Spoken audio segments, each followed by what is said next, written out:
At a better time, it brought so much glitter and entertainment into the lives of millions of New Yorkers in the depths of the Great Depression. And after all these years, there was a sad announcement about that music hall today.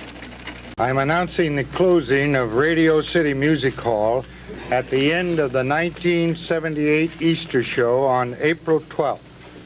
There was no last-minute reprieve this time. Last year, employees took a pay cut to keep Radio City open, but nothing could save it this time, not even the mayor. I've worked my ass off for 5 years to keep this theater open. And we have a number of corporations for which I'm responsible, and I put more time on this corporation than I have all of the others put together. And it's, no one wants to shoot Santa Claus. One final question. Is there any chance the music hall will stay open? No.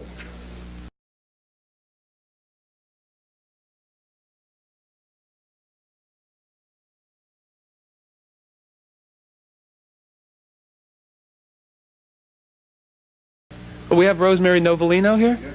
Rosemary, where are you? She is a dance captain for the ballet. A welcome, please, for Rosemary Novellino. Hello? Hello. Where did you study, Rosemary? Most of my studying was in New Jersey with Irene Vokeen, and then I also studied in the city with several major schools. You've been dancing since you were how old? 3.5 years old. What would you like to see happen to Radio City Music Hall now? I would like to see Radio City remain as it is, if at all possible.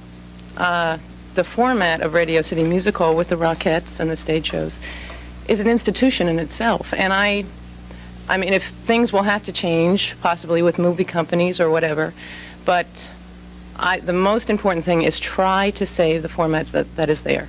I mean, it is known nationwide, it is known also all over as the world. A piece of art and architecture, as a symbol of architecture of the early 30s and Art Deco. There's almost nothing else like it. There is nothing else like it. It's one of the best Art Deco. You know, you can't tear that down. You really can't. It's part of the energy of our heritage. Well, that's why we're here. We hope we can do something. We want the people to know. We want the people to respond. We have a lot of people. Listen, a lot of people love Radio City Music Hall, and a lot of people will stand in line. I hope so. For sure. I really hope so. We'll be back right after this.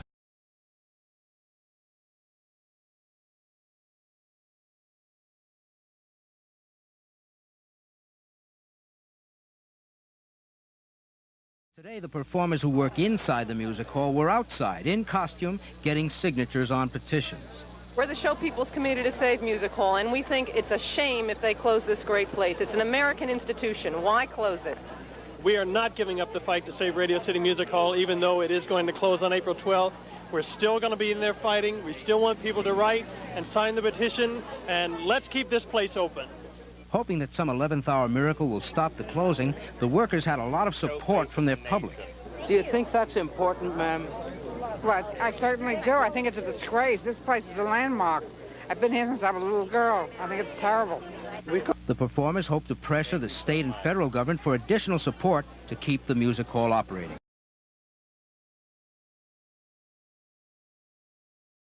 With us tonight, two members of the Show People's Committee to Save Radio City Music Hall, and they will detail their efforts for us tonight on how they're going and whether or not some rumors around that the music hall is going to be saved by private contributions or by the Rockefeller Center people in New York, whether those rumors have any truth at all. So that's our show for tonight. You two are facing some very, very stiff competition. You have the Rockefeller Center people who say that it's been losing money for a long, long time. You have the motion picture people who say they can't supply the kinds of product that is necessary to keep that place going with family trade. How do you buck that kind of competition against you? Well, I think if we can make everybody realize how important the music hall is, it's an institution. It's the only one of its kind in this country. And I feel, and the committee feels, that the music hall is, as I said before, an institution. The Rockettes are an art form. It's an American art form. And we've been chopping away at so many things in this country, and especially in New York, which I love. But if we keep chopping, there's not going to be anything left. And, well, go ahead. No, you go ahead. I think it's a crime. If they let the music hall close, it is over. It is gone. They will not build another Radio City Music Hall. There will not be another line called the Rockettes. They own the name. And So many people have grown up going to music hall. I did. I went there as a child. My parents took me. That was the first time I saw live entertainment. And it's a place you can bring a family with children for them to experience live entertainment without paying the prices on Broadway. Mm-hmm. And all I've read about this, and it's all I really know about it because I don't know the people who run the theater, but the claim is we just don't have the financial wherewithal to keep this thing going. What would have to happen for this structure to be declared a what do you call it, a landmark, a national landmark or something like that, which would preserve it? There is a hearing for it to become a city landmark, March 14th. And the way I understand it, it won't take long after that hearing, which probably will take all day long. They can declare it a landmark that very day. And then what happens? Then the next step is for it to get on the national landmark. You know, if it's made a city landmark, it is saved basically for 310 days. It stalls it. Gotcha. And they can't touch it for 310 days. They have to come up, that'll give them that amount of time to come up with a different solution if they...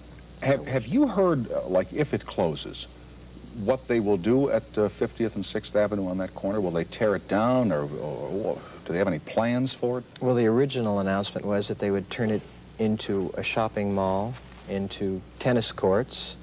We can't be objective. Everything that was suggested came as a shock to us, and just, we couldn't comprehend tearing it down.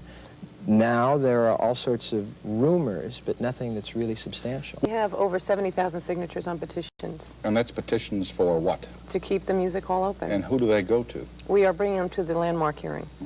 Well, the landmark hearing is coming up in March. March 14th. March 14th. We shall report back. I hope that this has helped get the word out. And for all those people who do not live in New York, who have been to that city and have been to the music hall and know what it is, now you know what's going to happen if somebody doesn't do something.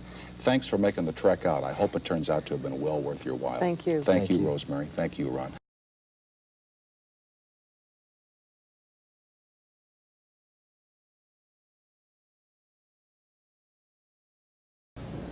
Today, the New York Landmarks Commission will begin hearings on whether or not Radio City Music Hall should be declared a landmark. And Sandy Hill is outside the theater right now with two women who have made these hearings possible. Sandy? Thanks, Peter. With me here, the Lieutenant Governor of the state of New York, Mary Ann Krupsak, and also Rosemary Novelino, who is the president of the Show People's Committee to Save Radio City Music Hall. Good morning and welcome. Good morning. Why do you think Radio City Music Hall should be declared a landmark? Because it's a unique historical structure, incomparable in beauty, and has meant so much to the culture and the history of this state and to this country. What will it mean if indeed it is declared a landmark? It will mean that we have time to explore alternate uses besides the traditional Christmas and Easter shows, which are always so popular with families, and it will put an equal basis between the private owners and the public interest. You'll also have more time to really reestablish a financial groundwork for this.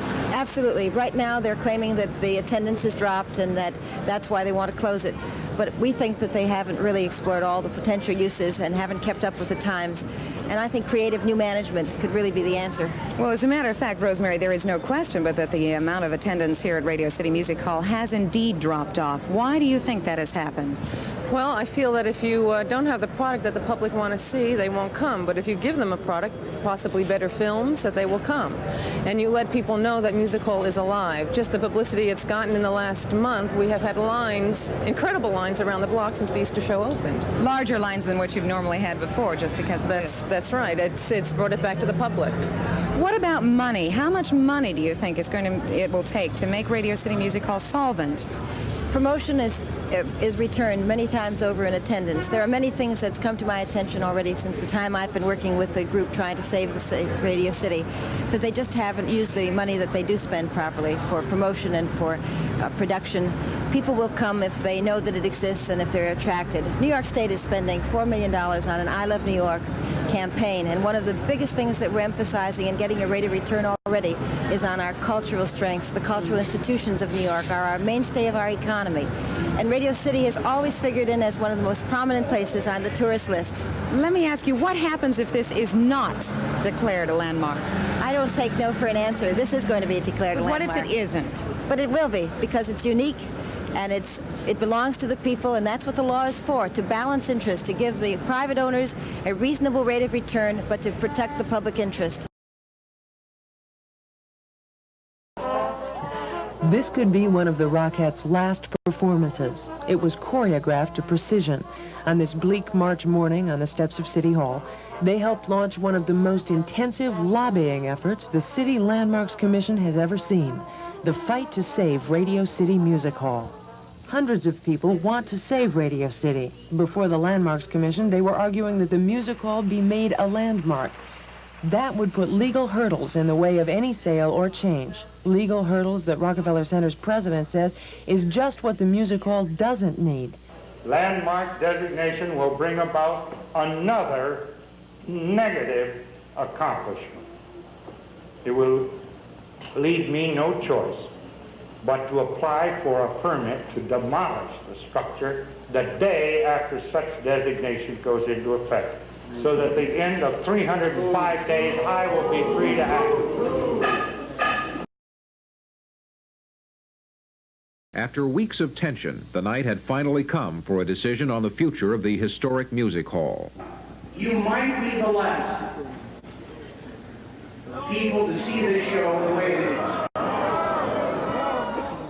The capacity crowd of 6,000 seemed unwilling to accept that this show could be the last for the music hall and for the Rockettes and the singers and stagehands and costumers. The crowd cheered and applauded throughout the performance, and even as spectators stood for a final ovation, late negotiations continued between the state and city and Rockefeller Center, the owner of the music hall, whose managers insisted the landmark had to be closed because of multi-million-dollar losses.